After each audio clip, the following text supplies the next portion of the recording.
Hola, ¿qué tal? Olga Lidia, muy buenos días. Me da muchísimo gusto saludarte y también desearle que nos escuchan una semana espléndida que, por cierto, pues será de puente y que sé que en la Huasteca Potosina lo van a vivir de una manera muy especial como no se vive en ninguna parte de México. Y bueno, pues hoy tenemos un tema que efectivamente es histórico por muchas razones. Creo que hay poco registro en la historia del país de un desastre natural que hubiera acometido con tanta fuerza y que sea tan funesto como el huracán Otis en Acapulco. Si bien es cierto que afortunadamente el número de decesos no ha llegado a ser tan escalado, digamos, 48 personas perdieron la vida hasta el momento y se encuentran más o menos otra cantidad en condición de desaparecidas. Si lo comparamos con otros fenómenos naturales, desastres de esta magnitud, podríamos decir que la cantidad de decesos es afortunadamente menor comparativamente, pero no podemos perder de vista de que se trata de vidas humanas y una sola sería suficiente para pues sentir tristeza y dolor por la pérdida. Pero además de esto estamos hablando de un huracán que lastimó a más de 500,000 de personas que habitan el puerto, un puerto que es famoso turísticamente a nivel internacional, probablemente sea el que mayor fama le ha dado a México en el concierto del mundo, no digo que sea el más importante, pero probablemente sí es el más famoso,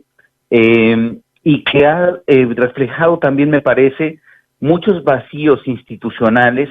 y mucho abandono por parte del Estado, no solamente en la posibilidad, digamos que aún se discute, de si el gobierno pudo ser mucho mayor enfático, mayormente proactivo y asertivo para avisarle a la población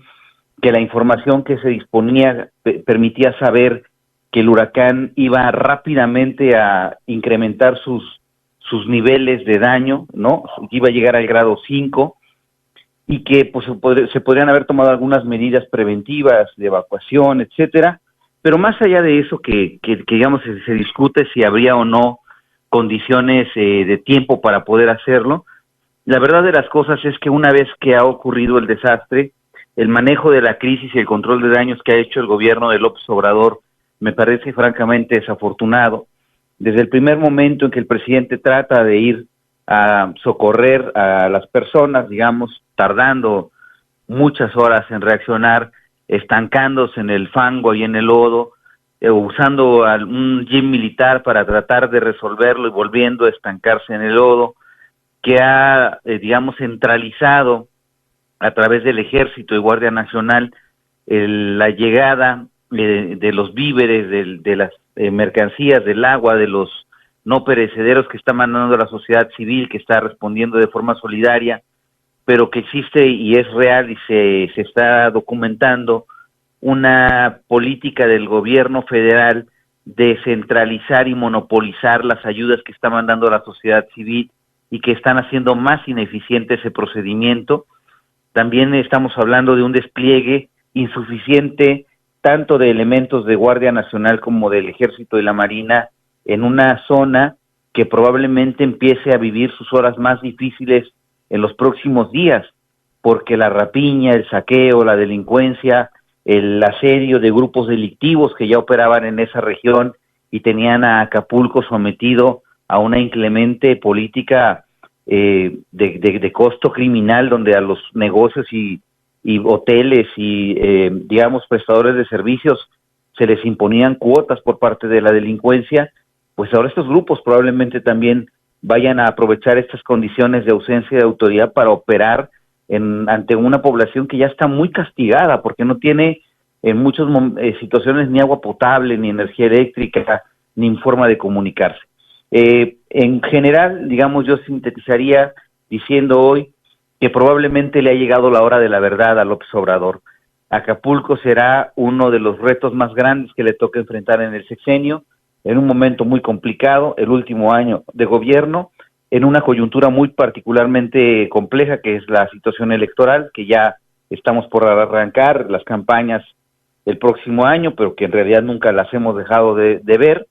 Y finalmente, vamos a ver de qué está hecho también el ejército, porque se está enfrentando a una crisis de imagen institucional, porque están señalándose y documentándose excesos en la actuación de los militares,